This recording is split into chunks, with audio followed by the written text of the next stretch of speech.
Praise the Lord, saints and friends. This is Elder Adrian Hammond. And I was going to say something earlier, but then, of course, life always happens. And sometimes you have to postpone things for life to take place. But if the thought still remains in your head, then you might as well go ahead and say it. This is one of those times. And I was thinking about, it really was a pretty mundane, even pretty gross thing. Not necessarily I'm saying anything nasty, but have any of you ever put something in a trash can and it's full of these little white things, and you know what they are? It's nasty. It's maggots. And so you quickly try to close the trash can because essentially you really don't want anything like that to get on you. And so you hurriedly try to put the whatever you trash you had in that trash can, and you try to close as quick as you can without doing something to get all those white things on you. Well, I started thinking about those things. Now, I understand that sometimes inspiration comes from very crazy material. But in this case, it hearkened me back to a time in the Bible. Of course, a lot of things remind me of that because I try to study the Bible as much as I can. And there was this particular area not far from Jerusalem. In fact, you can probably see the walls of Jerusalem from this particular place. And this area was called the Valley of Hinnom.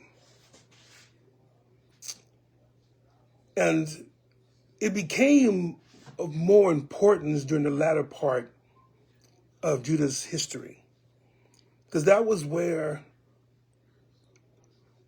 the priests of Baal and other gods and deities would do their sacrifices, would build their altars, and people would go there. It was, of course, a symptom of the apostasy of Judah.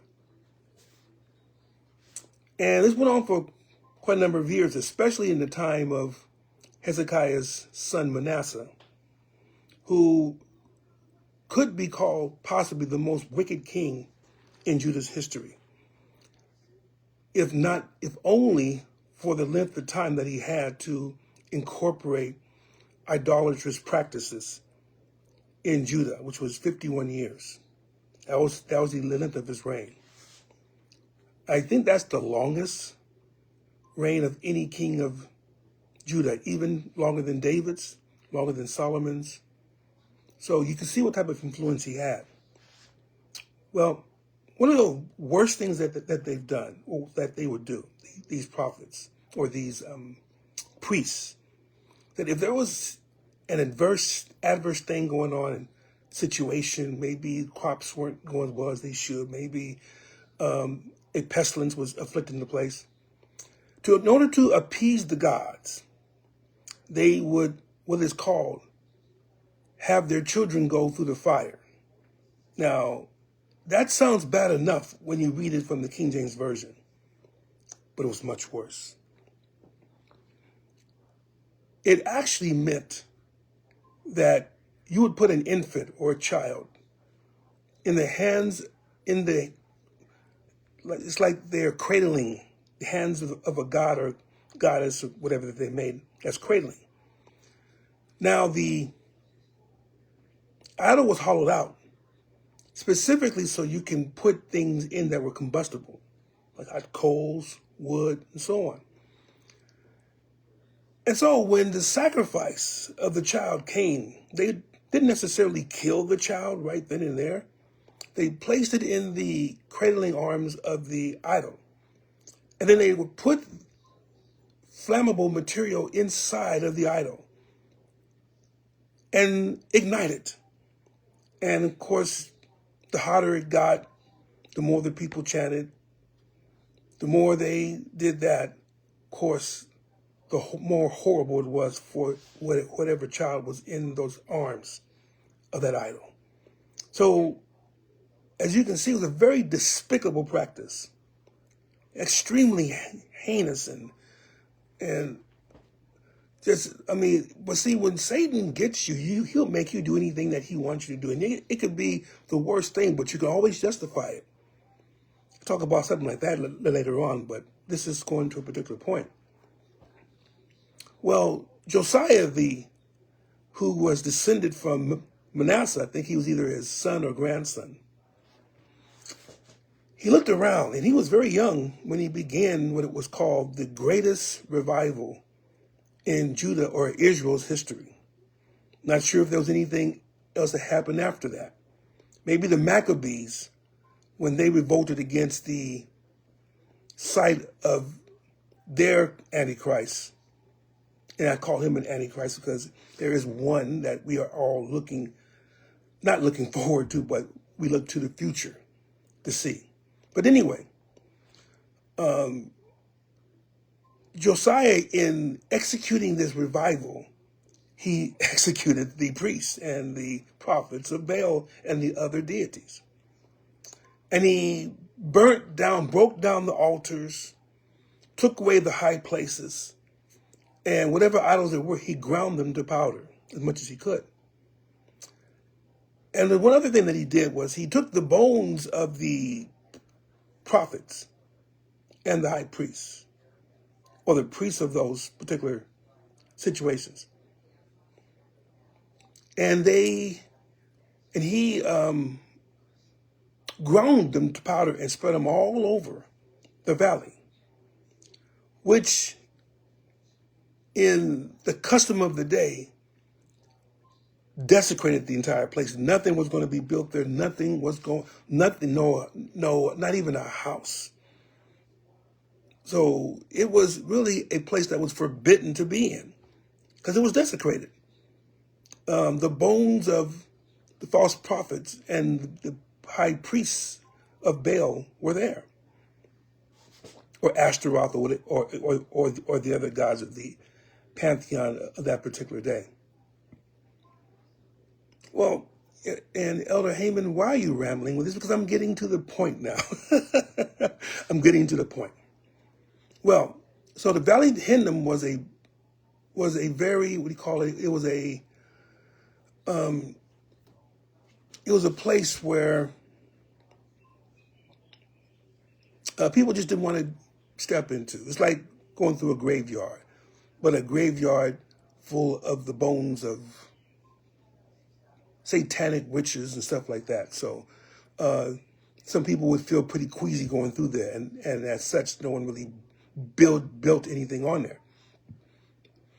Now, I'm not sure if this started after Josiah or during Josiah or after the Jews came back from captivity. But the valley, see, since it was so desecrated, the only thing that it was used for, or could be used for, was waste disposal. So the city of Jerusalem, its inhabitants, would cart their waste and dump it in the Valley of Hinnom. Of course, you would know that it was a very foul place, as all of the refuse, all of the garbage, all of the waste was put there. And it included anything that you could say that was just plain nasty. And since there was no landfills in those days, there's no place where you would then convert certain portions of whatever they had to, there weren't any recycling bins happening there. So what would take place was that they would begin to burn this trash. And of course, as soon as they burnt the trash, more would come in, and then so what would happen is the valley was full of continual trash being burned. But in the inside also, remember, if you got waste, especially organic waste that comes from the bodies of humans and dogs and everything else, or bodies or just anything that had an organic nature to it. Of course, the trash heaps would attract flies. Flies would lay their eggs, and their eggs would result in maggots or fly larvae. And it was all in the trash. Now, remember it's burning at the same time. So you have this smoke, this putrid smoke that was sometimes on a particularly windy day. And if the wind was right, it would blow into the city. And you can tell people were probably feeling very sick of that particular smell. But people remember what that was. And from that experience came the Greek name that was to be used as hell. Jesus, in fact, made a comment to it and referred to it as a place, Gehenna. That was his name, Gehenna. And it was essentially, it evolved from the name of that particular valley, which was Hinnom. So it was Gehenna. And that essentially was the place where Jesus said, where their fire is not quenched and their worm dieth not. So if you really can picture that in your mind, that is probably the most horrible and disgusting picture or portrayal of hell that anyone could get, because everyone knew what Christ was talking about when he brought it up. Where it says, where their worm dieth not, and their fire is not quenched. Now, so you see you call the evolution of that term and what would go into the heads of the listeners of Christ who would hear about that. And they'll say, this is not a place where we want to go. It is full of unclean things. It stinks.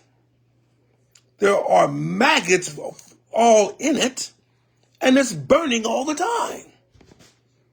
Now, if we should then take that portrayal and then perhaps adjust a little bit of what we think that hell does, you're getting my point. This is not a place where you want to be. No one wears perfume. No one cleans themselves up. It's a horrid place, a disgusting, defiled place. And the fire is not quenched. No one will get burnt up. They'll burn, but not burned up.